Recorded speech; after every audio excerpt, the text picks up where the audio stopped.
Kalau Allah adalah pencipta segala sesuatunya dan dia zat yang maha esa lagi maha perkasa. Allah subhanahu wa ta'ala juga memastikan kalau hanya dia saja yang menciptakan, tidak ada yang lain. Dan dia juga yang memenuhi segala kebutuhan makhluknya, tidak ada yang lain. Dalam surah Fatir, surah nomor 35, kita sedikit tadabbur beberapa ayat ya. Surah Fatir, surah nomor 35, ayat 1 sampai ayat 3. Allah subhanahu wa ta'ala berfirman, A'udhu billahi minasyaitonir rajim, Alhamdulillahi fatiris samawati wal ardi, ja'ilil malaikati rusulan uli ajnihati matna wa thulatha wa ruba' yazidu fil khalqi ma yasha' wa inna Allah ala kulli syai'in qadir.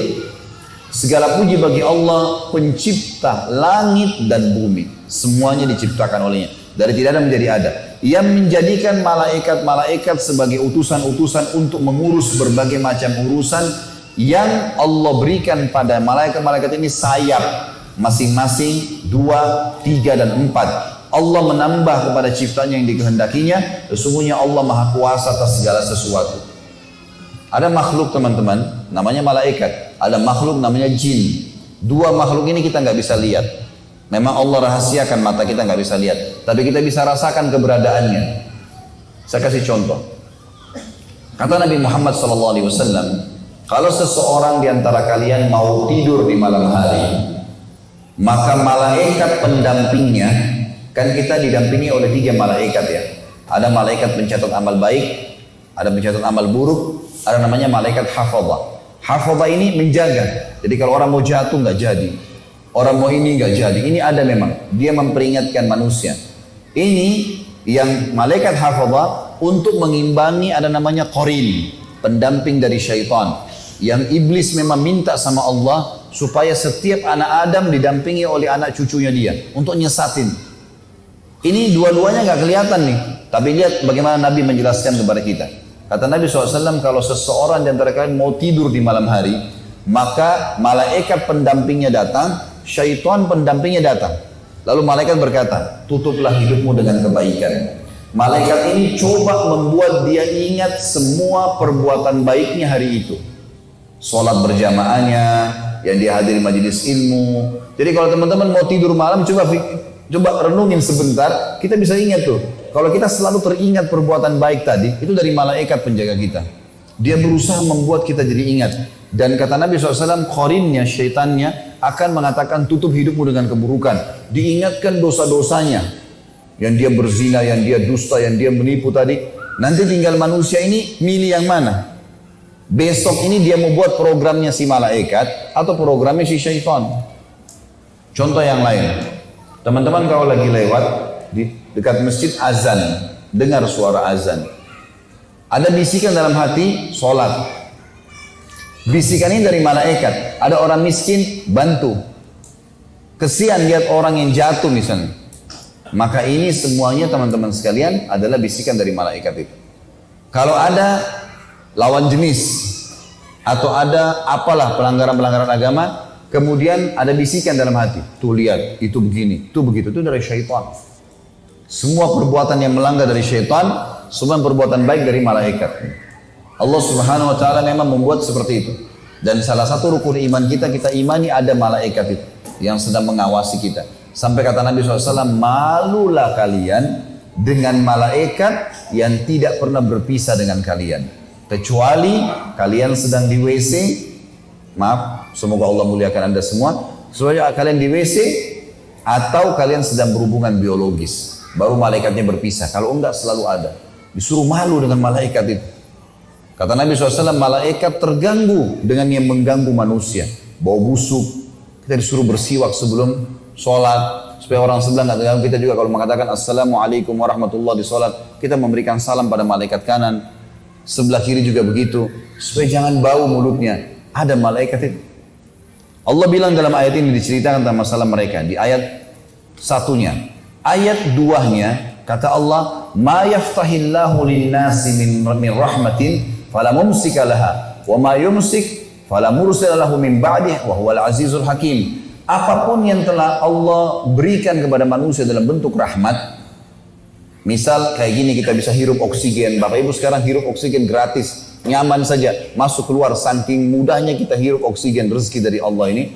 Saking mudahnya sampai kita kayak tidak tahu nilainya. Padahal kalau orang sesak napas, berapa harga tabung gas tuh? Tabung oksigen di rumah sakit. Gratis. Hujan mungkin kita mengeluh dengan hujan. Padahal hujan itu proses bagaimana secara alami menguapnya di musim panas air-air. Di mana teman-teman, air kencing yang Anda keluarkan selama ini. Air cuci baju, air cuci piring. Satu manusia dalam satu hari bisa ngeluarin berapa liter kencing? Banyak. Kemana semua miliaran manusia? Belum hewan-hewan. Kotor kan? Kalau nggak dibersihkan jadi kotor bumi ini. Allah dengan proses alami musim panas menarik semua. Menguap air-air itu ditampung di awan. Kemudian dengan hikmahnya diturunkan kembali sudah suci. Jadi awan itu filter. Makanya waktu turun hujan, Nabi SAW buka imamahnya, buka bajunya, sengaja kenain air. Kata beliau waktu ditanya, ya Rasulullah, kenapa Anda lakukan? Ini rahmat, air ini baru turun dari rahmat Tuhannya. Itu bahasa wahyu. Kalau bahasa kita sekarang, udah suci lagi nih, pakai tuh. Jadi sebenarnya kalau musim hujan, anak-anak mandi hujan itu boleh dalam Islam, jangan dilarang. Kalau katakan anak saya sakit kena air hujan ini, dari mana ada buktinya? Gak ada bukti. Nabi SAW sengaja basahin kepalanya malah. Dan mengatakan ini rahmat Allah baru turun dari langit. Gitu kan? Itu hukum agama kita. Kata Allah, kalau Allah anugerahkan kepada manusia berupa rahmat, tidak ada seorang pun yang bisa menahannya. Dan kalau apa saja yang ditahan oleh Allah, Allah gak kasih, tidak akan ada seorang pun yang sanggup melepaskannya. Tidak ada orang yang bisa memberikan. Allah gak mau turun hujan, gak bakal turun hujan. Gak bisa. Allah tahan, udah nggak bisa. Allah buat kita nggak bisa nafas sudah mati. Allah pelintir satu urat saraf kita, tanda kutip di sini, maka sudah encok 2 minggu, 1 bulan. Mudah sekali kalau Allah mau susahin makhluknya, gitu kan? Tapi dengan luar biasa rahmatnya datang kepada kita. Maka kata Allah, dan Dialah yang maha perkasa lagi maha bijaksana. Ayat terakhir, ayat 3-nya. Allah berfirman, Ya ayyuhan nasu dzkuru ni'matallahi alaikum. Hal min khaliqin ghairullahi yarzukukum minas sama'i wal ard. La ilaha illa huwa fa'anna tu'fakun. Hai manusia, suku apapun dia, diajak ngomong sama sang pencipta Allah. Karena kita semua sama dari keturunan Adam. Hai manusia, ingatlah akan nikmat Allah kepada kalian. Adakah pencipta selain Allah yang dapat memberikan rezeki kepada kalian dari langit dan bumi? Tidak ada Tuhan selain Dia, maka mengapa kalian berpaling dari kebenaran ini? Dan teman-teman sekalian, banyak sekali dalil-dalil Al-Quran yang menggambarkan kepada kita tentang asas agama kita tauhid ini. Ini penting sekali.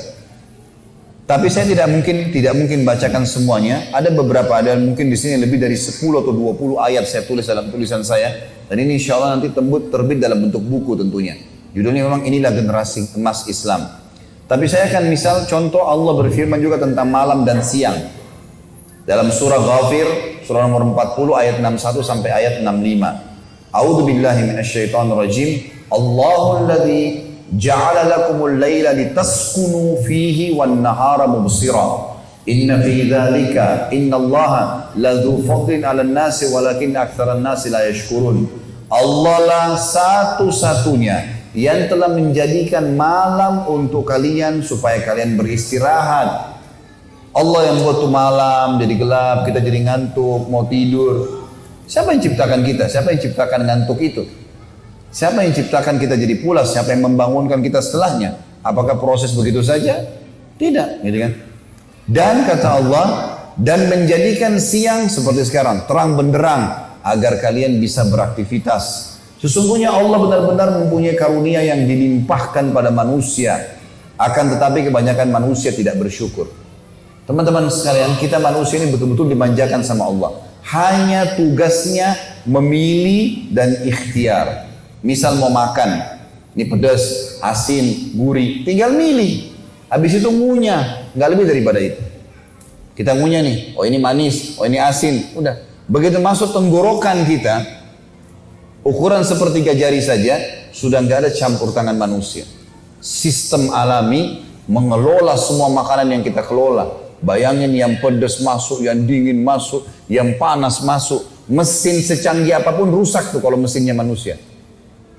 Ini masuk pedas, masuk asin, masuk dingin, masuk panas. Terus dikelola, jadi energi dan jadi kotoran. Yang tidak dibutuhin ini yang ngawur, yang kita main makan sembarangan, jadi kotoran. Lalu Allah kasih rasa mules, buang tuh. Tuh kalau kamu nggak buang mati tuh. Kotoran kalau nggak dibuang bisa mati manusia. Baunya luar biasa. Ada satu kapten kapal meninggal, Bapak Ibu sekalian. Dia masuk ke WC meninggal. Diadakan penelitian, kenapa nih orang meninggal? Tadinya sehat. Setelah ditemukan ternyata gas kotoran dia, tinjanya dia, itu sudah 3 hari dia nggak buang, mati gara-gara gas kotorannya sendiri. Itu mati gara-gara itu. Allah kasih rasa mules, buang tuh.